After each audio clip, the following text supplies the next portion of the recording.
20 लाख करोड़ के पैकेज का ऐलान करते हुए मंगलवार रात 8 बजे प्रधानमंत्री मोदी ने कहा कि यह पैकेज देश को आत्मनिर्भर बनाने के लिए है।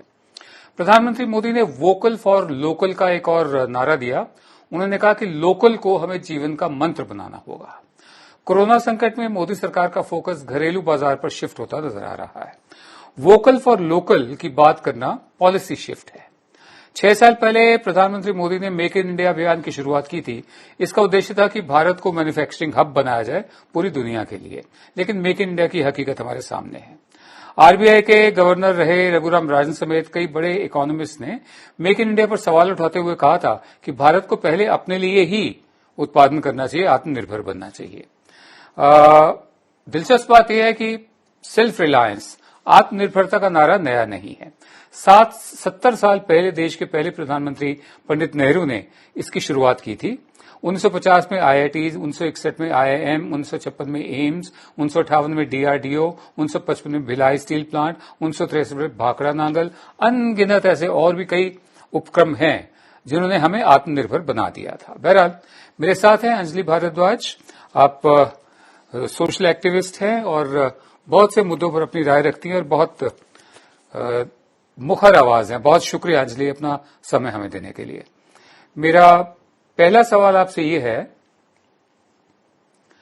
ये जो मोदी साहब फोकस घरेलू बाजार पर शिफ्ट होने की बात कर रहे हैं, तो नेहरू की आत्मनिर्भरता वाली सोच और नरेंद्र मोदी की आत्मनिर्भरता के नारे में आप क्या फर्क देखती हैं?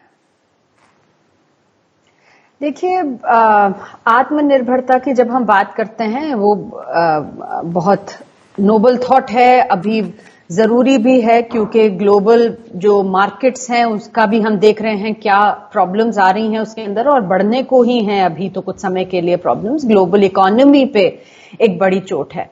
लेकिन अगर जो इकोनॉमी की और जो घरेलू इकोनॉमी है उसकी जो रीढ़ की हड्डी है, एक तरह से बैकबोन है, वो अगर हम देखें तो वो हमारे जो लेबर क्लास है हमारे देश की, जो वर्कर्स हैं, जो माइग्रेंट वर्कर्स हैं, ये सारे लोग हैं, ये जो हमारे देश की जो रीढ़ की हड्डी है। तो अगर हमारे देश को आत्मनिर्भर होना है और इस माहौल में होना है तो बहुत जरूरी है कि इनकी जो समस्याएं हैं इनके ऊपर रोशनी डाली जाए और इनके ऊपर काम किया जाए, जिससे कि अगर मजदूर हमारे देश का आत्मनिर्भर हो पाएगा, अगर उसकी समस्याओं का समाधान हो पाएगा, तो फिर इकोनॉमी को हम एक्सपेक्ट कर सकते हैं कि आत्मनिर्भर हो सके। अभी तो 2 तरीके की गंभीर समस्याएं हैं मैं समझती हूं। एक तो ऑफ कोर्स ये है ही कि ग्लोबल इकोनॉमी पे एक बड़ी चोट हमने देखी है, लेकिन जो बहुत बड़ी समस्या आज हमारे देश में आने वाली है और आई भी है, वो है डिमांड साइड की। और जो हम देख रहे हैं कि किस तरीके से लॉकडाउन के बाद जो इकोनॉमिक लॉकडाउन हुआ है उससे जिस तरह से क्षति हुई है सारे ही सेक्टर्स में, मैन्युफैक्चरिंग सेक्टर में, सर्विस सेक्टर में, एग्रीकल्चर शायद एक ऐसा सेक्टर है जो अभी भी टिका हुआ है, उसके ऊपर कुछ बिल्ड किया जा सकता है, लेकिन बाकी सब सेक्टर्स में बहुत जोर से एक तरह से गाज पड़ी है। तो इकोनॉमी को अगर हमें किक स्टार्ट करना है, आत्मनिर्भरता की ओर बढ़ना है, तो डिमांड साइड को भी देखना होगा और उसके लिए लोगों के हाथ में पैसा होना बहुत जरूरी है। जी, मैं आपके पास दोबारा आता हूं। हम आगे बढ़ते हैं। राष्ट्र के नाम अपने संदेश में प्रधानमंत्री ने गौरवपूर्ण इतिहास को याद करते हुए कहा था कि भारत कभी सोने की चिड़िया हुआ करता था। कब हुआ करता था, कौन सा फेज था हमारे इतिहास का, उसका उन्होंने जिक्र नहीं किया। प्रधानमंत्री ने यह भी कहा कि 21वीं सदी भारत की होगी। 20 साल बीत चुके हैं, बाकी के 80 साल जो हैं उसकी तरफ उनका इशारा रहा होगा। सपने देखना अच्छी बात है, लेकिन हमारे सामने लॉकडाउन में भूखे पेट अपने गांव को पलायन को मजबूर हुए मजदूरों की तकलीफदेह तस्वीरें भी हैं, जिनका जिक्र भी अंजलि कर रही थी। जो न्यूट्रिशन की जहां तक बात है, साल 2020 की एक रिपोर्ट के मुताबिक भारत उन 88 देशों में शामिल है जो साल 2025 तक न्यूट्रिशन के टारगेट को पूरा नहीं कर पाएंगे। न्यूट्रिशन, पोषण और न्यूट्रिशन से जुड़े जो इंडिकेटर्स होते हैं, 5 साल तक के कमजोर बच्चे, महिलाओं में एनीमिया और जो कुपोषण होता है वो, और जो बचपन में ही जो बच्चे मर जाते हैं उनकी संख्या शामिल है। यूनिसेफ ने भारत में अगले 6 महीनों में 5 साल से कम उम्र के 3 लाख बच्चों की मौत होने की आशंका जताई है। ठीक है, बच्चों की मौत का ये जो संख्या है, तादाद है, कोरोना से होने वाली मौत से अलग है। साल 2019 में ग्लोबल हंगर इंडेक्स यानी पूरी दुनिया में भूखमरी का जो एक इंडेक्स है, उसमें भारत 117 में से 102वें नंबर पर था। United Nations development programme UNDP की साल 2019 की ह्यूमन डेवलपमेंट रैंकिंग में कुल 199 देशों में भारत 129वें नंबर पर था। अंजलि, मेरा दूसरा सवाल ये है कि जो हमारी स्वास्थ्य सेवाएं हैं, हेल्थ सर्विसेज है, भारत अपने जीडीपी का सिर्फ 2.5% ही खर्च करता है, और जब हमारी नींव ही, क्या आप इसे मजबूत नींव मानती हैं 2.5% खर्च करना स्वास्थ्य सेवाओं पर? क्या ये मजबूत नींव है जो एक मजबूत इमारत खड़ी कर सकती है? आपने बिल्कुल सही कहा कि देश में बहुत गंभीर समस्याएं, ये जो कोविड-19 का अभी दौर चल रहा है उससे पहले भी थी, और जो आपने आंकड़े बताए ग्लोबल हंगर इंडेक्स के, मैल न्यूट्रिशन अगर चिल्ड्रन की देखी जाए, बच्चों का में कुपोषण देखा जाए, तो भारत देश के अंदर सब सहारन अफ्रीका से भी ज्यादा कुपोषित बच्चे हैं और कुपोषण की संख्या है बच्चों की। तो ये बहुत ही गंभीर समस्या शुरू से रही है, और बिल्कुल सही बात है कि अगर इस तरीके की नींव होती है, इस तरीके की समस्याएं हैं, हमारा भविष्य है बच्चे, और उनके पोषण के लिए कोई समाधान नहीं ढूंढ पा रहा है देश, वो आगे जाके फिर भविष्य में देश का क्या होगा, देश की इकोनॉमी का क्या होगा, एक बड़ा सवाल वैसे ही खड़ा होता है। बहुत सारी प्रॉब्लम्स हैं जिसके समाधान हो सकते हैं। हम देख रहे हैं कि किस तरह से लगातार जो फिगर्स आ रहे हैं, गोदाम भरे हुए हैं, 80 लाख टन के करीब ग्रेन्स जो हैं हमारे देश के गोदामों में हैं, जो सड़ सकते हैं अगर वो सही से बटे ना। आज लोग भूखे हैं, क्राइसिस भी है देश में, जरूरी है कि यूनिवर्सलाइज करके सब तक राशन पहुंचाया जाए, कोई बच्चा, कोई महिला कुपोषित ना रहे, कम से कम ये अगर सुनिश्चित कर दिया जाए। और जो पब्लिक हेल्थ के ऊपर जो इन्वेस्टमेंट का मामला है, उस पे लगातार बात चल रही है कि अगर पब्लिक हेल्थ पे जीडीपी का इतना छोटा हिस्सा हम खर्च करेंगे तो हमारे देश में जो जब बीमारी आती है, और हमारे देश में बीमारी कोई केवल कोविड की नहीं है, ट्यूबरक्यूलोसिस के कितने केसेस हैं, बहुत सारी समस्याएं हैं, तो पब्लिक हेल्थ इंफ्रास्ट्रक्चर होना बहुत जरूरी है। जी, मैं आगे बढ़ता हूं। हकीकत यह है कि इस वक्त भी कोरोना से जो लड़ाई लड़ी जा रही है वो हमारा चरमराता हुआ सरकारी स्वास्थ्य सेवाओं का ढांचा ही है जो हर फ्रंट पर लड़ाई आगे लड़ रहा है, और दूसरे हमारे अनाज के गोदाम भरे पड़े हैं, जैसे अंजलि बता रही हैं, वो 80 लाख टन के करीब बता रही हैं, और ये ग्रॉस मिसमैनेजमेंट है हमारी निगाहों में।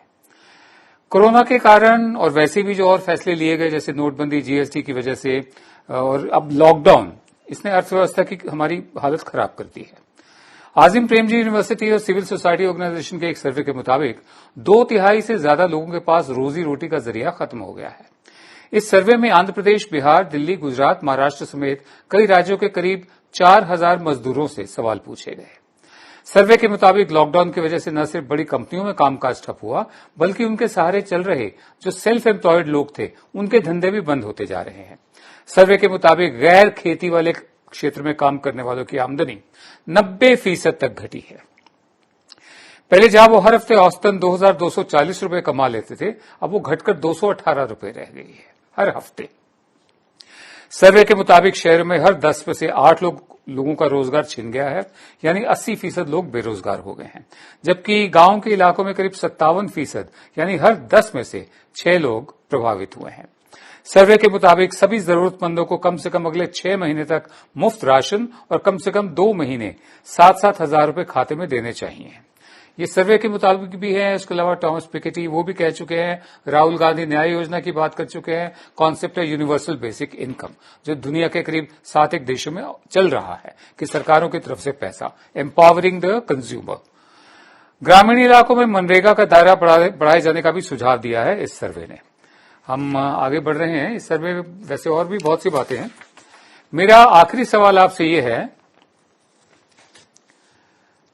बेशक प्रधानमंत्री मोदी ने भूमि, श्रम, नकदी और कानून सभी पर जोर दिया है, लेकिन जिस तरह नौकरियां जा रही हैं, लेबर लॉज में तब्दीलियां हो रही हैं, ये किस तरह का माहौल क्रिएट करेंगी? क्या इससे जो चरमराई हुई अर्थव्यवस्था है, क्या वो धीरे धीरे लड़खड़ाते हुए सही अपने पांव पर खड़ी हो सकती है क्या? देखिए, कोई शॉर्टकट तो नहीं होगा और बहुत जरूरी है कि लेबर लॉज, लैंड रिफॉर्म्स, ये सारी चीजों के ऊपर फोकस हो, पर किस तरीके के चेंज होंगे वो बहुत जरूरी है, क्योंकि वो ऐसा नहीं होना चाहिए कि जन विरोधी चेंजेस हों।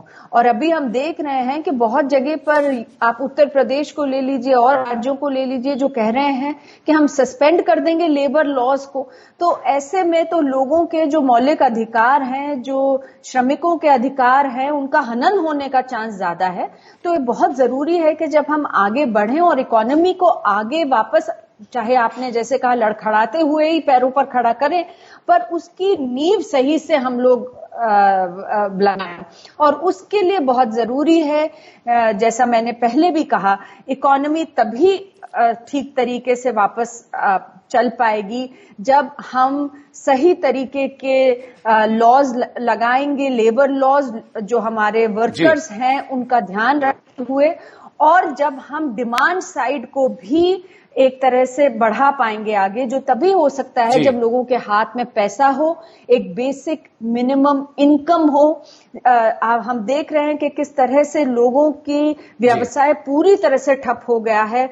90% हमारे देश की जो वर्कफोर्स है वो अनऑर्गेनाइज्ड सेक्टर में काम करती है और उन सब की नौकरियां आज खत्म हैं। तो उनके पास पैसा नहीं है, उनके पास बेसिक चीजें खरीदने के लिए, दूध, दवाई, खाना खरीदने के लिए पैसा नहीं है। तो सरकार को जरूरत है कि लोगों की फूड सिक्योरिटी, लोगों का जो हेल्थ सिक्योरिटी है उसका ध्यान रखे। साथ ही में सरकार लोगों को बेसिक इनकम दे, जिससे कि वो अपना भी गुजारा कर सकें और इकोनॉमी का भी उसमें फायदा है। इसीलिए जैसे मैंने कहा, ये तो विन विन प्रोपोजिशन होगी इकोनॉमी के लिए। जी।